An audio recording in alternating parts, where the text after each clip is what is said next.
اللہ کی محبت اس دل میں آتی ہے جو دل خالی ہو. جب آپ ہر چیز کو دیکھ رہے ہیں، ہر چیز کو بول رہے ہیں، تو یہ ساری چیزیں اندر آ رہی ہیں، دل تو پہلے ہی بھرا ہوا ہے، تو دل میں اللہ کیسے آئیں گے؟ تو اس لیے اپنی نظر اور زبان کو محدود کریں، اور خاص طور پر خانقاہوں کا خاصہ خاموشی ہے، سناٹا ہے. خانقاہیں ایسے ہوتی ہیں جیسے قبرستان. خانقاہیں کیسے ہوتی ہیں؟ جیسے، اس لیے اردو میں قبرستان کو کہتے ہیں شہر خاموشہ. سنا ہے کبھی شہر خاموشہ؟ قبرستان کے اوپر لوگ تختی لگاتے ہیں، شہر خاموشہ.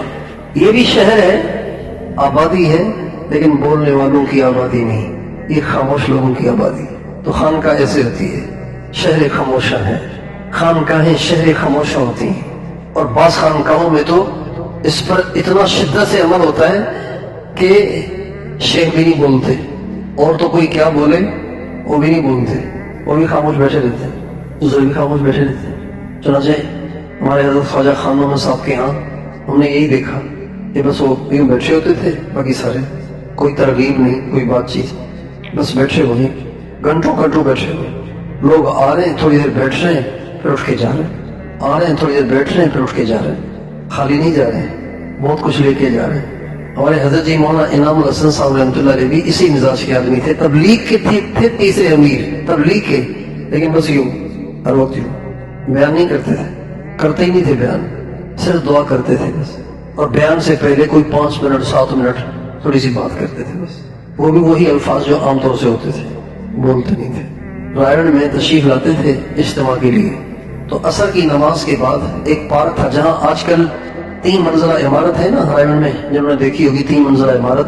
یہاں پہ ایک بڑا گراؤنڈ تھا، اس گراؤنڈ میں ایک تخت لگتا تھا، اس پہ آ کے حضرت بیٹھ جاتے تھے، بس یوں بیٹھے ہوتے تھے، گردن جھکی ہوئی بیٹھے ہوتے تھے.